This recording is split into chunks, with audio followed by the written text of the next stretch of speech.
అందరికీ నమస్తే అండి. విదేశీ సంస్థలు గాని, కార్పొరేట్ సంస్థలు గాని, పెద్ద పెద్ద సంస్థలు ఏవైనా సరే మన దేశంలో వాళ్ళ కార్యకలాపాలు ప్రారంభించడంలో, చేసుకోవడంలో తప్పు లేదు గానీ, ఒక్కొక్క మతాన్ని ఒక్కోలా చూడడం, ఒక్కో ప్రాంతాన్ని ఒక్కోలా చూడడం, ఒక్కో వర్గాన్ని ఒక్కోలా చూడడం మొదలుపెడితే మాత్రం సున్నితమైన అంశాలు గొడవలకు దారితీసి, ఇష్యూస్‌కి దారితీసి ఆ సంస్థలు శాశ్వతంగా మూతపడే పరిస్థితి వస్తది. ఇప్పుడు టీసీఎస్ నాసిక్ నుంచి బయటకొచ్చిన ఒక అంశం కావచ్చు, జరుగుతున్న ఒక విషయం ఇప్పుడు దేశవ్యాప్తంగా సంచలనం సృష్టిస్తోంది. ఆ కేసులో కొత్త కొత్త అంశాలు బయటకొస్తున్నాయి. అది ఒకవైపు ఉంటే, మరోవైపు లెన్స్‌కార్ట్‌కి సంబంధించిన ఒక ఇష్యూ బయటకొచ్చింది. సో, ఈ 2 పెద్ద సంస్థలే. టీసీఎస్ లాంటి ఒక అగ్ర ఐటీ కార్పొరేట్ సంస్థలో ఈ తరహా సంస్కృతి ఎవరో ఎక్స్‌పెక్ట్ చేసుండరు.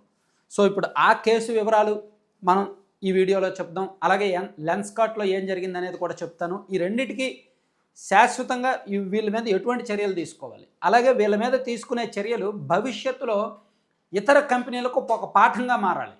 మళ్ళీ ఎవరు కూడా ఇటువంటి రిపీట్ చేయడానికి భయపడాలి. సో, నాసిక్‌లోని టీసీఎస్ బీపీఓ క్యాంపస్‌లో 2022 నుంచి 2026 మధ్యలో గడిచిన ఒక 5 ఏళ్ల నుంచి కూడా కొంతమంది మహిళా ఉద్యోగుల మీద వేధింపులు జరుగుతున్నాయి. లైంగిక వేధింపులు, వాళ్ళ వేషధారణ అండ్ వాళ్ళ ఆచార సాంప్రదాయాలు. సో, వీటి మీద వేధింపులు జరుగుతూ బలవంతంగా మతం మార్చడానికి కూడా ప్రయత్నాలు జరుగుతున్నాయి. సో, వాళ్ళకి బలవంతంగా నాన్ వెజ్ తినిపించడం, వాళ్ళ బొట్లు చెరిపేయడం లాంటివి కూడా జరుగుతున్నాయి అన్నమాట. సో, దీని మీద కొన్నాళ్ళు భరించి చివరికి పోలీసులకు ఫిర్యాదు చేశారు. సో, దీని మీద నాసిక్ పోలీసులు ఒక స్పెషల్ ఇన్వెస్టిగేషన్ టీమ్ ఏర్పాటు చేసి దర్యాప్తులో భాగంగా 7గురిని అరెస్ట్ చేశారు. 8 మందిని అరెస్ట్ చేశారు. వీరిలో ఒక మహిళ కూడా ఉన్నారన్నమాట. సో, వీళ్ళ మీద ప్రధానంగా వచ్చిన ఆరోపణలు ఏంటంటే, హిందూ దేవతల మీద అభ్యంతరకర వ్యాఖ్యలు, నమాజ్ చేయమని బలవంతం చేయడం, మత మార్పిడికి ప్రయత్నించడం అండ్ వాళ్ళ అశ్లీల వేధింపులు, లైంగిక వేధింపులకు పాల్పడడం అనమాట. సో, దీని మీద 8 మంది అరెస్ట్ అయితే 7గురు పురుషులు, ఒక మహిళా ఆపరేషన్స్ మేనేజర్ ఉన్నారు. మొత్తం 9 ఎఫ్ఐఆర్లు నమోదయ్యే వీళ్ళ మీద. ఇవన్నీ కూడా కొంచెం సీరియస్సే. ముఖ్యంగా హెచ్ఆర్ విభాగంలో అసిస్టెంట్ జనరల్ మేనేజర్ స్థాయి వ్యక్తి కూడా అరెస్ట్ అయ్యారు. బాధితులు లిఖితపూర్వకంగా ఫిర్యాదులు చేశారు అండ్ ఈమెయిల్ ద్వారా ఫిర్యాదు చేశారు అండ్ వాళ్ళ మధ్య జరిగిన ఈ చాటింగ్ ఉంటుంది కదా, వాటి స్క్రీన్ షాట్లు, కొన్ని ఆధారాలు కూడా ఇచ్చారన్నమాట పోలీసులకు. సో, పోలీసులు కూడా ఇది చాలా సీరియస్గా దర్యాప్తు చేస్తున్నారు.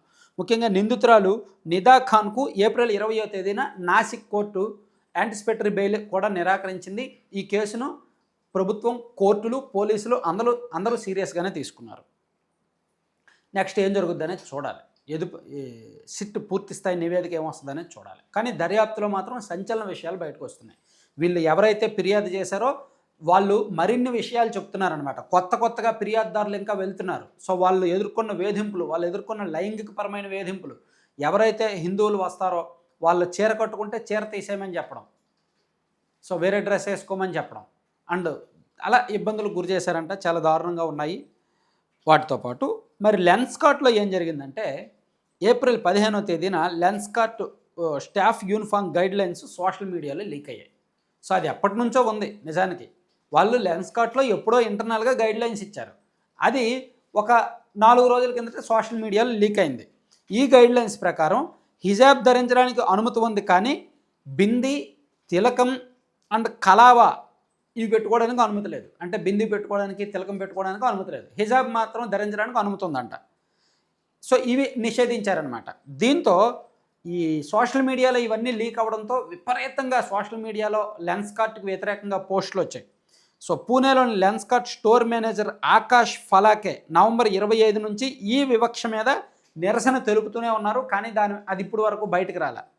అతను ఫిబ్రవరి 20, 2026న మహారాష్ట్ర ప్రభుత్వ పోర్టల్లో కూడా ఫిర్యాదు చేశారు. సో, ఆ ఫిర్యాదు చేసిన అంశం కూడా బయటకు రాలే. ఆ రోజు అతన్ని ఉద్యోగం నుంచి తొలగించారు. చూసారా, అంటే లెన్స్‌కార్ట్‌లో ఎప్పటి నుంచో ఈ వివక్ష ఉంది. దానికి ఆ ఉద్యోగి తిరుగుబాటు చేశాడు. పోలీసులకు ఫిర్యాదు చేసిన మరుక్షణం అతన్ని ఉద్యోగం నుంచి తొలగించారు తప్ప నిబంధనలు మార్చలేదన్నమాట. అలాగే సూరత్ యువకుడు ఒక ఆయన జీల్ స్వఘాషియా నేవీ ముంబైలోని ట్రైనింగ్ సమయంలో తన జుట్టు తొలగించమని, తిలకం తుడిచిపెట్టమని కంపెనీ అడిగిందని ఒప్పుకోకపోవడంతో తనని పంపించేశారని ఆరోపించాడు. అంటే ఇక్కడ ఆకాష్ ఫలాకే ఏ విధమైన ఫిర్యాదు చేశాడో అందుకు అతన్ని తొలగించారో అటువంటిదే మరో ఉదాహరణ కూడా సూరత్లో జీల్ స్వఘాషియా అనే యువకుడు కూడా ట్రైనింగ్ సమయంలో తన జుట్టు తొలగించమన్నారు, తిలకం తుడిచిపెట్టమన్నారు, దానికి ఒప్పుకోకపోతే ఉద్యోగం నుంచి తొలగించారని మరో ఫిర్యాదు వచ్చింది, మరో ఎగ్జాంపుల్ వచ్చింది. దీంతో లెన్స్కార్ట్లో కూడా ఈ విధమైన వివక్ష జరుగుతుంది అనేది అర్థమైంది.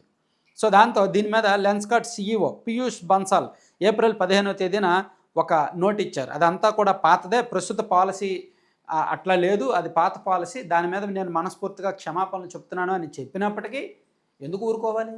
అసలు అఫ్కోర్స్ అది పాతదైనా కావచ్చు, అంత కఠినమైన నిబంధనలు ఎందుకు పెట్టారు? మతపరమైన పార్షియాలిటీ వివక్ష ఎందుకు చూపించారు? సో అసలు లెన్స్కార్ట్ ఉండకూడదు ఇటువంటి ఉన్నప్పుడు. సో తాజాగా ఇప్పుడు ఏం జరుగుతుందంటే దేశవ్యాప్తంగా సోషల్ మీడియాలో లెన్స్కార్ట్ మీద విపరీతంగా దుమ్మెత్తిపోస్తున్నారు. దేశవ్యాప్తంగా స్టోర్లలో నిరసనలు జరుగుతున్నాయి. సో ప్రస్తుతానికి లెన్స్కార్ట్ తన పాలసీ అప్డేట్ చేసింది. కొత్త గైడ్లైన్స్ ప్రకారం ఉద్యోగులు బింది, తిలకం, సింధూరం, కలవ వంటివి ధరించవచ్చు అని చెప్పింది. అయితే వాళ్ళు ఫస్ట్ తప్పు చేశారు కదా, అంత పెద్ద పాపం తప్పు చేసిన తర్వాత దాన్ని సరిదిద్దుకున్నంత మాత్రాన్ని క్షమించకూడదు, ఇది క్షమార్హం కాదు. సో అందుకే వీళ్ళ మీద కూడా చర్యలు తీసుకోవాలి. వీళ్ళ మీద కూడా భవిష్యత్తులో మళ్ళీ ఎవరు కూడా, అంటే బయటకు వచ్చింది కాబట్టి సరిపోయిందండి. ఇప్పుడు లెన్స్కార్ట్లో ఈ గైడ్ లైన్స్ బయటకు వచ్చాయి కాబట్టి సరిపోయింది. బయటకు రాకపోతే ఆ వివక్ష ఇంకా సుదీర్ఘకాలం కొనసాగుతుంది కదా. సో ఎందుకు భరించాలి? ఇటువంటి కార్పొరేట్ సంస్థలను ఎందుకు మొయ్యాలి? వాళ్ళు ఏమైనా అన్నం పెడుతున్నారా ప్రజలకి? సో వాళ్ళు ఏమైనా దేశాన్ని పోషిస్తున్నారా? సో ఇటువంటివి కూడా ఇమీడియట్గా ప్రభుత్వం స్పందించాల్సిన అవసరం ఉంది. కోర్టులు కూడా సుమోటోగా కేసు నమోదు చేసి విచారణ చేయాల్సిన అవసరం ఉంది. ఎవరైతే ఉద్యోగాల నుంచి తొలగించబడ్డారో వాళ్ళకి లెన్స్కార్ట్ నుంచి పరిహారం ఇప్పించి లెన్స్కార్ట్ని తొలగించిన ఆశ్చర్యపోకర్లేదు. సో ఆ చర్యలు అయితే తీసుకోవాలి. దానివల్ల ఏంటంటే ఇంకా పెద్ద పెద్ద కార్పొరేట్ సంస్థలు, విదేశీ సంస్థలు ఇటువంటి చర్యలకు దిగకుండా ఉంటాయన్నమాట.